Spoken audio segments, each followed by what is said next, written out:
ఒంటిమిట్ట మండలం పరిధిలోని పెన్నాపేరూరు గ్రామ పంచాయతీలో గురువారం నిర్వహించిన రెవెన్యూ సదస్సులో ముఖ్య అతిథిగా రాజంపేట తెలుగుదేశం నియోజకవర్గ ఇన్ఛార్జ్ సుగవాసి బాలసుబ్రహ్మణ్యం పాల్గొని సందర్భంగా సుగవాసి మాట్లాడుతూ రాష్ట్ర ముఖ్యమంత్రి నారా చంద్రబాబు నాయుడు ఉప ముఖ్యమంత్రి కొణిదెల పవన్ కళ్యాణ్ల ప్రభుత్వంలో ప్రజల వద్దకే పరిపాలన అందించే దిశగా రెవెన్యూ సదస్సులు నిర్వహిస్తూ పేదల తమ భూమి యొక్క రెవెన్యూ సమస్యలను ఈ సదస్సుల ద్వారా పరిష్కరించుకోవాలన్నారు।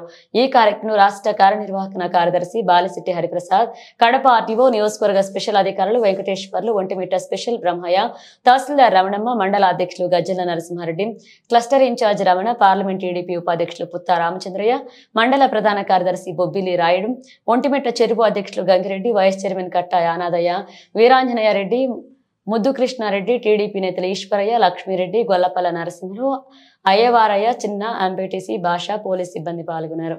అందరికీ నా యొక్క నమస్కారం। ఈరోజు ఈడ రెవెన్యూ సదస్సు జరిగే ముఖ్య ఉద్దేశం ఏమంటే,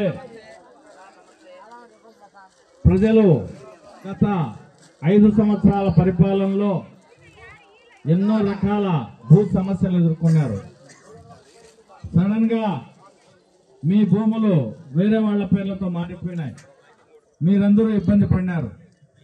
మీ ఇంటి పట్టాలు వేరే వాళ్ళ పేర్లతో మారిపోయినాయి, అప్పుడు మీరు ఇబ్బంది పడినారు। మీరు ఆఫీసులకు పోతే అక్కడ